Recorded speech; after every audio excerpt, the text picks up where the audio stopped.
Assalamualaikum warahmatullahi wabarakatuh.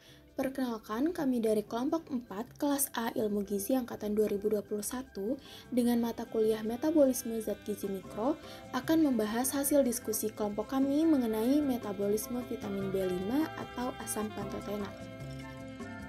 Sebelum memulai materi, saya akan memperkenalkan anggota kelompok 4 yang dimulai dari sebelah kiri atas, yaitu Jihan Mujahidah Aziz, Nurul Fadilah Zulfa dengan saya sendiri, Tabita Aisyah Arti, Diva Fadilah Kurniasari, Amelia Juanda Eka Putri, dan Diva Pramesti Sekar Kinasi. Asam pantotenat terdapat dalam makanan dengan bentuk bebas dan terikat. Asam pantotenat sebanyak 85% dengan bentuk terikat merupakan komponen dari koenzim A. Absorpsi asam pantotenat terjadi di intestinum atau usus halus, khususnya di jejunum melalui difusi pasif dan transport aktif. Proses difusi pasif terjadi ketika dalam konsentrasi tinggi, sedangkan transport aktif ketika dalam konsentrasi rendah menggunakan bantuan sodium dependent multivitamin transporter atau SMVT.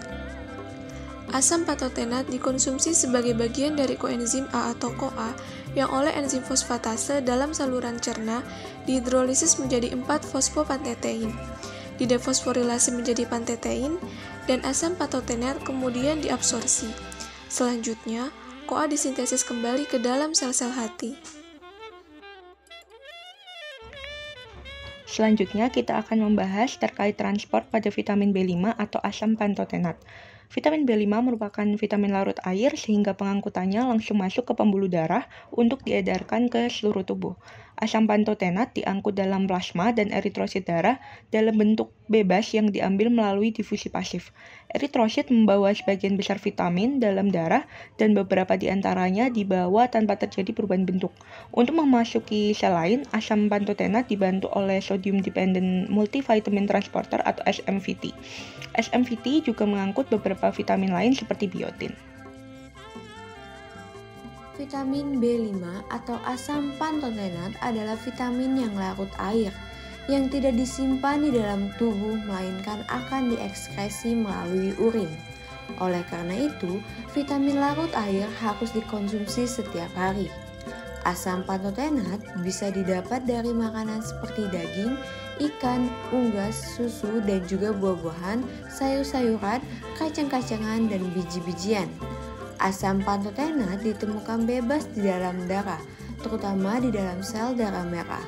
Sebagian besar digunakan untuk mensintesis koenzim A, serta ditemukan dalam konsentrasi yang cukup tinggi di hati, kelenjar adrenal, ginjal, otak, dan juga jantung. Selanjutnya ada fungsi.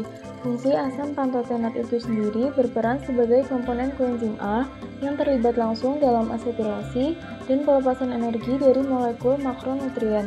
Koenzim ini sendiri memegang peranan kunci dalam metabolisme karbohidrat, lemak, dan protein. Metabolisme ini akan menghasilkan energi. Selain itu, asam pantotenat juga berperan dalam sintesis senyawa fosfolipids saraf dan antibodi.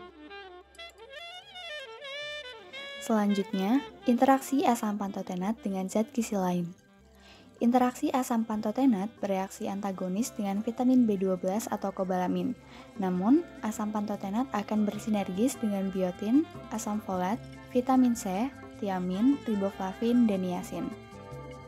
Baik, yang selanjutnya yaitu terkait masalah kekurangan dan kelebihan asam pantotenat. Yang pertama, terkait kekurangan asam pantotenat itu jarang sekali terjadi karena asam pantotenat hanya dibutuhkan dalam jumlah kecil dan biasanya banyak terdapat dalam berbagai sumber makanan. Namun, tidak menutup kemungkinan juga bahwa seseorang dengan kondisi tertentu dapat mengalami defisiensi seperti pada orang yang menderita malabsorpsi dan pengguna alkohol. Hal tersebut disebabkan oleh menurunnya daya cerna makanan sehingga zat gizi banyak yang tidak terserap dengan baik. Nah, bila jumlahnya tidak mencukupi, maka akan mengalami beberapa tanda dan gejala seperti berikut, yaitu sakit kepala, insomnia, kelelahan, mual muntah, nyeri pada tangan dan kaki, mengalami gangguan pencernaan, dan burning feet syndrome atau sindrom kaki terbakar. yang ditandai dengan mati rasa pada jari kaki dan sensasi terbakar di kaki, seperti pada gambar di sebelah kanan.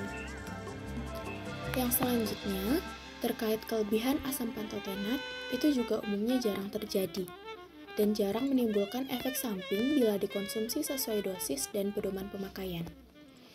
Namun, mengkonsumsi terlalu banyak asam pantotenat setiap hari, sekitar 10-20 gram juga dapat meningkatkan risiko sakit perut dan diare.